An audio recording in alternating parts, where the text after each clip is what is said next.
Assalamualaikum students, welcome to the Lahore Garrigan Junior and Upper School and welcome to the 10th biology class। बेटा 10th biology में chapter number 12 हमने शुरू किया हुआ है coordination and control. और last time हमने जो ईयर का स्ट्रक्चर था वो देखा और उसके बाद प्रोसेसिंग ऑफ जो है हेयरिंग का प्रोसेस देखा और डेफनेस वगैरह को भी हमने देखा था। उसी के रिलेटेड बेटा एक छोटा सा टॉपिक है हमारे पास, पेज नंबर आपके पास 47 और साइड पे आपकी बुक पे एक फुट नोट है बेटा थंडरस्टॉर्म के हवाले से, जो आपसे शॉर्ट क्वेश्चन में बेटा जी पूछा जा सकता है कि व्हाट इज थंडरस्टॉर्म। तो बेटा बादल का गरजना और बिजली का चमकना दोनों का कॉम्बिनेशन होता है क्या? थंडरस्टॉर्म, बादल का गरजना। अब आपको पता है कि जब बादल गरजता है तो आवाज के साथ साथ बेटा पहले लाइट निकलती है, ठीक है, जिसे आप कहते हो कि बिजली चमकी है, और उसके साथ बाद में आपको क्या आती है?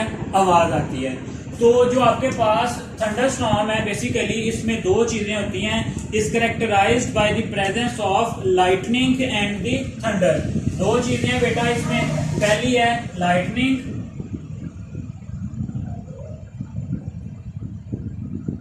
और दूसरा आपके पास बेटा जी क्या? थंडर। मतलब लाइट का निकलना और आवाज का आना, ये दो चीजों से मिलकर बनता है। अब ये बेटा जो लाइटनिंग है ये किस वजह से होती है? ये जो लाइटनिंग है बेटा ये प्रोड्यूस होती है बाय द इलेक्ट्रिक चार्ज। वो इलेक्ट्रिक चार्ज क्यों प्रोड्यूस होता है? Due to the movement of water droplets और क्रिस्टल्स बाय द एयर। यहाँ पे बेटा लिखते हैं कि आपके पास जो लाइटनिंग है, लाइटनिंग इज प्रोड्यूस्ड इस तरह से, is produced by the electric charge, by the electric charge. वो इलेक्ट्रिक चार्ज क्यों प्रोड्यूस होता है? Produced by the movement of, किसकी movement? Movement of water molecules, movement of water droplets आप कह लें, मूवमेंट ऑफ वाटर ड्रॉपलेट्स और crystals, ठीक है, बाय द एयर।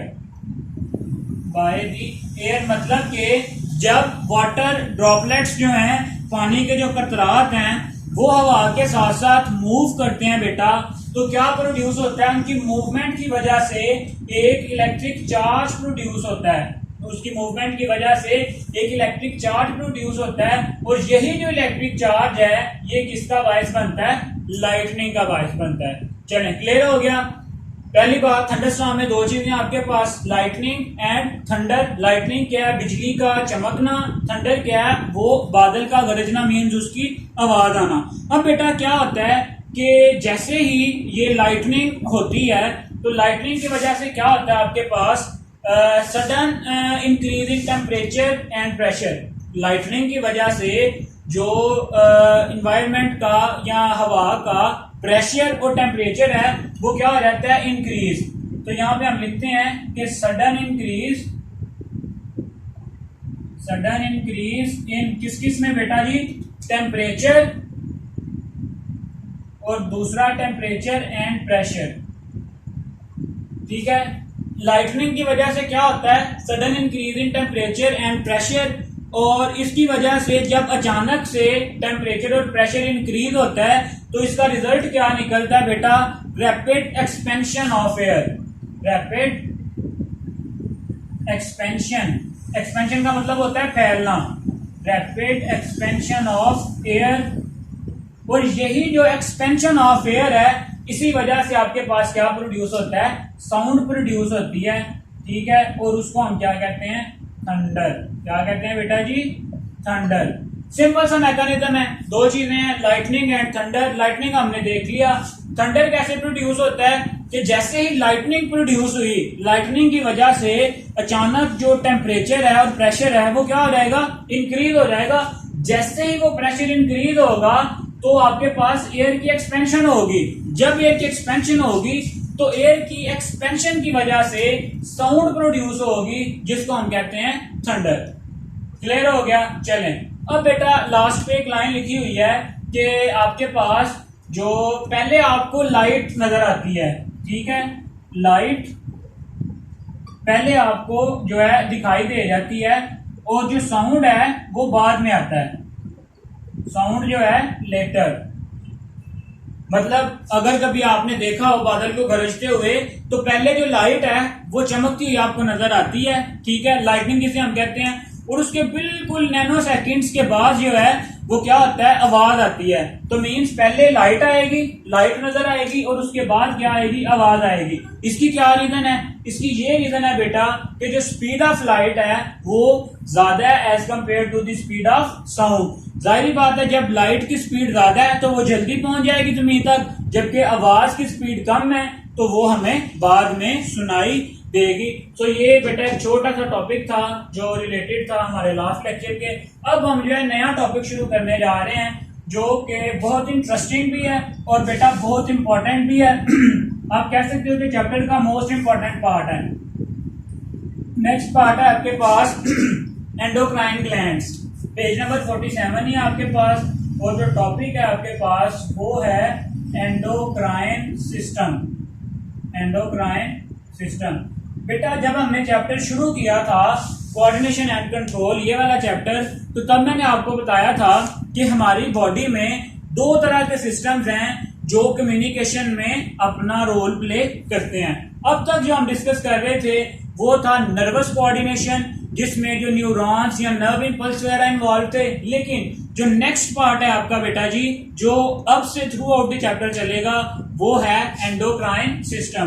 तो सबसे पहले देखते हैं कि एंडोक्राइन सिस्टम की हमें जरूरत क्यों पेश आई, या एंडोक्राइन सिस्टम की बॉडी को क्या जरूरत है। बेटा देखें हमारी बॉडी में डिफरेंट तरह की जो एक्टिविटीज हैं वो परफॉर्म हो रही हैं, ठीक है। लाइक आप कह सकते हो कि ग्रोथ, ठीक है, ग्रोथ, रिप्रोडक्शन, इसके अलावा आप कह सकते हो कि maintenance of blood glucose level, मतलब जो ब्लड में ग्लूकोज के लेवल को मेंटेन करना, maintenance of blood glucose level, और इसके अलावा reabsorption of water from kidneys, reabsorption from kidneys. ये चंद एक बेटा सिर्फ एग्जांपल्स दी हुई हैं आपकी बुक में कि ये जो कुछ एक्टिविटीज हैं आपकी बॉडी में, इन सब को कंट्रोल करने की जरूरत है, इन सब को रेगुलेट करने की जरूरत है, ठीक है। मतलब कोई ना कोई ऐसा मैकेनिज्म तो हो जो डिटेक्ट करेगा कि ब्लड में ग्लूकोज की कंसंट्रेशन कितनी है और वो कितनी होनी चाहिए, उसको रेगुलेट करे, ठीक है। तो बेटा इन तमाम एक्टिविटीज को कंट्रोल करने के लिए नर्वस कोऑर्डिनेशन के साथ साथ आपके पास एक दूसरा सिस्टम भी होता है जिसे हम क्या कहते हैं, एंडोक्राइन सिस्टम। क्या कहते हैं, एंडोक्राइन सिस्टम। तो सिंपली अगर आप डिफाइन करना चाहें कि व्हाट इज एंडोक्राइन सिस्टम, तो आप कहेंगे कि endocrine system perform this function, या endocrine system communicate the activities of body through the by the use of chemicals to communicate with its effector। Simply आप इसकी डेफिनेशन लिख सकते हैं कि एंडोक्राइन सिस्टम यूज केमिकल्स, जैसे हमने लिखा था नर्वस सिस्टम में, nervous system use nerve impulse, endocrine system use chemicals to communicate with the body parts. ठीक हो गया। विद इफेक्टर्स आप कह सकते हो यहाँ पे स्पेसिफिकली इफेक्टर्स। हाँ, थोड़ा सा याद करें कि जो नर्वस सिस्टम में जो इफेक्टर्स थे वो कौन से आपके पास, मसल्स एंड ग्लैंड्स। लेकिन यहाँ पे बेटा इफेक्टर्स क्या हैं आपके पास, ग्लैंड्स। केमिकल कोऑर्डिनेशन में या एंडोक्राइन सिस्टम में आपके पास जो इफेक्टर्स हैं वो क्या हैं, ग्लैंड्स हैं। किस तरह से कम्युनिकेट होंगे, by the use of chemical. अब ये कौन से केमिकल्स होंगे बेटा जी, these chemicals are known as hormones. ठीक है, ये जो आपके पास केमिकल्स हैं ये क्या कहलाते हैं, hormones. Paper point of view से शॉर्ट क्वेश्चन आ सकता है, डिफाइन हार्मोन। तो हार्मोन की आप डेफिनेशन किस तरह से कर सकेंगे कि hormone is a specific messenger molecule synthesised and secreted by a specialised endocrine glands. अब आगे जाके हम देखेंगे कि एंडोक्राइन सिस्टम में जो कौन कौन से ग्लैंड्स हैं वो क्या क्या फंक्शन परफॉर्म करते हैं। लेकिन अभी तक हमने ये देखा है कि ये सिस्टम जो है दूसरे जो आप कह सकते हो इफेक्टर के साथ कम्युनिकेट किस तरह करता है, by the use of chemicals. और वो जो केमिकल्स हैं आपके पास वो क्या कहलाते हैं, हार्मोन्स कहलाते हैं। अब हार्मोन की डेफिनेशन देख लेते हैं कि hormone is a specialised messenger molecule. Messenger इसलिए कह रहे हैं कि इंफॉर्मेशन को एक जगह से दूसरी जगह पहुंचाएगा, ठीक है। स्पेशलाइज्ड मैसेंजर मॉलिक्यूल जो क्या होता है, दैट इज सिक्रेटेड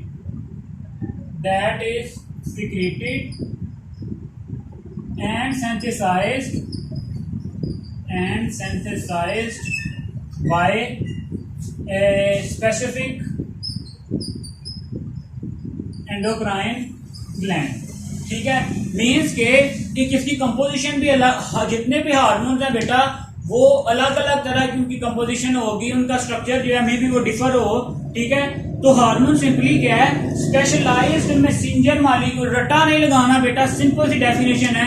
क्या है, मैसेंजर मतलब मैसेज की जगह दूसरी जगह लेके जाएगा। स्पेशलाइज्ड है, मैसेंजर मॉलिक्यूल है जिसे कौन बनाता और सीक्रेट करता है, स्पेसिफिक एंडोक्राइन ग्लैंड। मतलब अब आगे जाके हम देखते हैं कितने टाइप के ग्लैंड हैं, उनसे कितनी तरह के जो हार्मोन्स हैं वो सीक्रेट आउट हो रहे हैं। क्लियर हो गया। अब बेटा इसको फर्दर डिस्कस करते हैं कि आपके पास हमने डिस्कस किया कि एंडोक्राइन सिस्टम है उसमें ग्लैंड्स प्रेजेंट होते हैं। उसमें क्या प्रेजेंट होते हैं, मतलब वो जो इफेक्टेड है उसका वो क्या है, ग्लैंड्स हैं। अब बेटा जो ग्लैंड्स हैं आपके पास वो दो तरह के होते हैं। जो ग्लैंड्स हैं आपके पास वो दो तरह के होते हैं। एक होते हैं एंडोक्राइन, एक होते हैं बेटा जी एंडोक्राइन, और दूसरे होते हैं एक्सोक्राइन।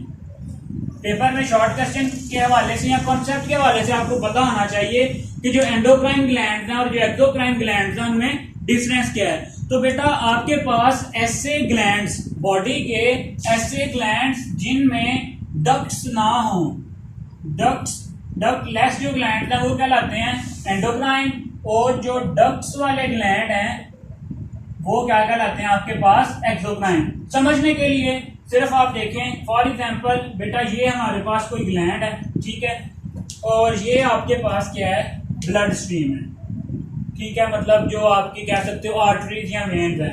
अब अगर तो कोई ग्लैंड इस तरह से है, फॉर एग्जांपल इसमें ये वाली जो ब्लू मैं शो कर रहा हूं, ये वाला जो ग्लैंड है इसने ये वाला हार्मोन बनाया है, ठीक है, इसने क्या किया है, ये वाला हार्मोन बनाया है, और बगैर किसी डक्ट के ये जो सीधा जो हार्मोन्स हैं ये फ्यूज हो गए हैं इनटू दी ब्लड स्ट्रीम। ऐसे ग्लैंड आपको यहाँ पे किसी किस्म की कोई डक्ट नजर नहीं आ रही, ऐसे ग्लैंड्स क्या कहलाते हैं आपके पास, डक्टलेस, जिनको हम कहते हैं एंडोक्राइन ग्लैंड।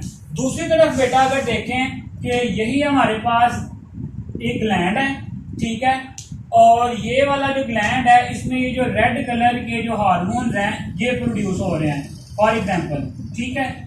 लेकिन ये आपके पास है जी ब्लड स्ट्रीम, ठीक है। अब क्या होगा कि ये वाला जो ग्लैंड है ये डायरेक्टली जो है इसको स्टिमुलेट जो है ना डायरेक्टली यहाँ पे ट्रांसफर नहीं करेगा, ठीक है। क्या होगा, यहाँ पे बेटा आपके पास ब्लड वेसल कुछ छोटी छोटी डक्ट्स होंगी, छोटी छोटी यहाँ पे आपके पास डक्ट्स होंगी। ये इन डक्ट्स के थ्रू ये जो हार्मोन है ये इन डक्ट्स के थ्रू ब्लड स्ट्रीम में आएगा। ये जो हार्मोन है अगर ये इन डक्ट्स के थ्रू इस ब्लड में आए तो जो ग्लैंड है वो क्या है, एक्सोक्राइन। और अगर उसमें किसी किस्म की कोई भी डक्ट्स ना हो, सिंपली वैसे ही वो डिफ्यूज कर जाए, तो वो हार्मोन आपके पास या वो जो आपके पास ग्लैंड्स हैं वो क्या कहलाते हैं बेटा जी, एंडोक्राइन ग्लैंड्स कहलाते हैं, ठीक है। यहाँ पे आपने ये भी बात याद रखनी है कि जो एंडोक्राइन सिस्टम है उसमें सिर्फ और सिर्फ कौन से ग्लैंड्स हैं, एंडोक्राइन ग्लैंड्स हैं। इसी वजह से हम उसे कहते हैं एंडोक्राइन सिस्टम। मींस के उसमें जितने भी आपके पास ग्लैंड्स हैं वो जितने भी हार्मोन्स बनाएंगे वो डायरेक्टली जो ग्लैंड से डायरेक्टली ब्लड में क्या कर जाएंगे, फ्यूज कर जाएंगे, ब्लड स्ट्रीम में एंटर हो जाएंगे। तो यही बात बेटा आपकी बुक की लाइन में भी लिखी हुई है कि these glands are ductless and release their secretions, जिनको हम कहते हैं hormones, directly into the blood stream. ठीक है। और दूसरी तरफ अगर हम एक्सोक्राइन की बात करें तो उनमें क्या होती हैं, डक्ट्स के थ्रू जो सिक्रीशन हैं वो ब्लड स्ट्रीम में भेजी जाती हैं। चलें, क्लियर हो गया। 3 शॉर्ट क्वेश्चन अभी तक बन सकते हैं इसमें से कि what is endocrine system, what are hormones, differentiate between endocrine and the exocrine glands with example. चलें जी, ठीक है। अब आते हैं कि हम हार्मोन का बार बार जो है यहाँ पे तस्करा कर रहे हैं, तो ये हार्मोन्स ये कौन कौन से फंक्शन परफॉर्म करते हैं। ठीक है, ये जो हार्मोन्स हैं इनके फंक्शंस देख लेते हैं सिंपली। फंक्शंस बेटा इनके बेशुमार फंक्शंस हैं जो हम आगे जाके वन बाय वन एक एक ग्लैंड से कितने कितने हार्मोन्स निकल रहे हैं और वो जितने भी हार्मोन्स हैं वो अलग अलग फंक्शन परफॉर्म कर रहे हैं वो भी हम देखेंगे। लेकिन जनरली अगर आपकी बुक पे एक फुट नोट दिया हुआ है उसके मुताबिक अगर हम देखें तो जो पहला फंक्शन है इनका वो है मेटामॉर्फोसिस। मेटामॉर्फोसिस, अब इस टर्म को समझें कि ये टर्म क्या है। मेटामॉर्फोसिस बेटा एक ऐसा प्रोसेस है जिसमें जो ऑर्गेनिजम्स की बॉडी है वो चेंज होती रहती है, जो उसका बॉडी स्ट्रक्चर है वो चेंज होता रहता है। अगर मैं आपको कॉमन सी एग्जांपल दूं तो बेटा बटरफ्लाई, तितली को अगर आप देखें तो जब वो बिल्कुल अपनी इनिशियल फॉर्म में होती है, लार्वल फॉर्म में होती है, वो किसी और तरह से होती है। फिर लार्वा से क्या बनता है आपके पास, प्यूपा बनता है, वो किसी और फॉर्म का होता है। और फिर क्या बनता है आगे उसका अडल्ट बन जाता है जो हमें पूरी एक बटरफ्लाई नजर आ रही होती है। तो वो जो मेटामॉर्फोसिस मतलब चेंज इन बॉडी फॉर्म कह सकते हो आप, या चेंज इन बॉडी शेप, मतलब लिविंग ऑर्गेनिजम्स जो हैं डिफरेंट उनकी बॉडी को चेंज करने में, वक्त के साथ साथ चेंज करने में जो इंपॉर्टेंट रोल प्ले करता है वो कौन करता है, आपके पास हार्मोन्स प्ले करते हैं। ठीक है, this step wise process of metamorphosis in many animals is controlled by the hormones. इसी तरह से बेटा life activities such as cell division. Next आपके पास जो सेल डिवीजन है मतलब सेल का डिवाइड होना, वो भी कौन कंट्रोल करता है आपके पास, जो डिफरेंट लिविंग ऑर्गेनिजम्स हैं उनमें भी ये जो कह सकते हो स्पेसिफिकली इन इनवर्टिब्रेट्स, वर्टिब्रेट्स और इनवर्टिब्रेट्स बेटा, इनवर्टिब्रेट्स आपके पास ऑर्गेनिजम्स के ऐसे ग्रुप्स हैं जिनमें तो ये जो रीढ़ की हड्डी प्रेजेंट होती है उनको हम कहते हैं वर्टिब्रेट, और जिनमें रीढ़ की हड्डी प्रेजेंट नहीं होती उनको हम कह देते हैं इनवर्टिब्रेट्स। तो आपके पास इनवर्टिब्रेट्स में सेल डिवीजन को कौन कंट्रोल करता है, हार्मोन्स कंट्रोल करते हैं। ठीक है, इसी तरह से बेटा बर्ड्स में माइग्रेशन इन बर्ड, आपको पता है कि बर्ड्स क्या एक जगह से दूसरी जगह माइग्रेट करते हैं due to different reason. For example temperature की वजह से, अगर किसी जगह पे टेम्परेचर बहुत ज्यादा हो गया तो आपने देखा होगा बर्ड्स क्या कर जाते हैं, एक जगह से दूसरी जगह मूव कर जाते हैं। वो भी कौन कंट्रोल करता है, आपके पास हार्मोन्स कंट्रोल करते हैं। इसी तरह से बेटा ये जो हार्मोन्स हैं ये आपके पास यूनिसेलुलर्स में भी पाए जाते हैं। यूनिसेलुलर जो ऑर्गेनिज्म है आपके पास जिनमें सिंपली एक ही सेल मिलकर पूरी बॉडी को बना देता है, उनमें भी ये हार्मोन्स पाए जाते हैं। तो सिंपली आपसे पूछा जा सकता है what are the major functions of the hormones in the different living organisms. तो आप बताएंगे कि मेटामॉर्फोसिस चेंज इन फॉर्म जो है, इसके अलावा सेल डिवीजन है, माइग्रेशन इन बर्ड है, और इसके अलावा इनका रोल इतना इंपॉर्टेंट है कि यूनिसेलुलर ऑर्गेनिजम्स में भी प्रेजेंट होते हैं। चलिए अब चलते हैं बेटा एंडोक्राइन ग्लैंड्स की तरफ। एंडोक्राइन ग्लैंड्स बेटा आपके पास जो आपकी बुक में डिस्कस किए हुए हैं, शॉर्ट क्वेश्चन आपसे इस तरह भी पूछा जा सकता है कि what are endocrine system, give the names of endocrine glands. तो यहाँ पे अब हम क्या डिस्कस करने जा रहे हैं, एंडोक्राइन ग्लैंड्स। पहले बेटा उनके नेम्स देख लेते हैं। सबसे पहला जो ग्लैंड है आपकी बुक में मेंशन किया हुआ है वो है बेटा pituitary gland. Pituitary gland. Pituitary gland के बाद जो सेकंड वन है वो है आपके पास थायराइड ग्लैंड। कौन सा, thyroid gland. Third one is parathyroid glands. ये बेटा 4 ग्लैंड्स के जो है ना 2 पेयर्स होते हैं, मींस 4, इस वजह से हमने इसको ग्लैंड्स लिखा है, ग्लैंड नहीं लिखा। इसके बाद आपके पास एड्रीनल ग्लैंड, एड्रीनल ग्लैंड ये भी एक पेयर होता है, ठीक है। इस वजह से हम इसे क्या कह रहे हैं, जैसे कि आपके पास किडनीज का पेयर होता है उसी तरह से ग्लैंड्स हैं उनका भी एक पेयर होता है। फिर नेक्स्ट है बेटा आपके पास पैंक्रियाज, पैंक्रियाज बेटा आ गया आपके पास। और पैंक्रियाज के बाद बेटा जो 6th वन है आपके पास वो है गोनेड्स, वो क्या है, गोनेड्स। तो ये बेटा आपके पास मेजर एंडोक्राइन ग्लैंड्स हैं, pituitary glands, gland, thyroid gland, parathyroid gland, adrenal gland, pancreas and the gonads. Short question में इनके नाम आपको जो है बिल्कुल वो आने चाहिए। और बेटा आज के लेक्चर के लिए इतना ही। क्या क्या हमने डिस्कस किया है, 4 से 5 शॉर्ट क्वेश्चन बन जाते हैं। पहला क्वेश्चन लाइटनिंग वाला, फिर जो है एंडोक्राइन सिस्टम वाला, फिर एंडोक्राइन ग्लैंड्स वाला, फिर हार्मोन्स वाला, फिर हार्मोन के फंक्शंस वाला। तो बेटा इस लेक्चर को आप अच्छे से प्रिपेयर करें और इसका जो कंपैरिजन है वो भी आपने याद रखना है कि नर्वस कोऑर्डिनेशन और केमिकल कोऑर्डिनेशन में क्या डिफरेंस है। नर्वस कोऑर्डिनेशन आप पीछे काफी डिटेल में देख के आए हैं, एंडोक्राइन जो कोऑर्डिनेशन है उसको अभी हम फर्दर आगे डिटेल में डिस्कस करेंगे। Thank you, Allah Hafiz.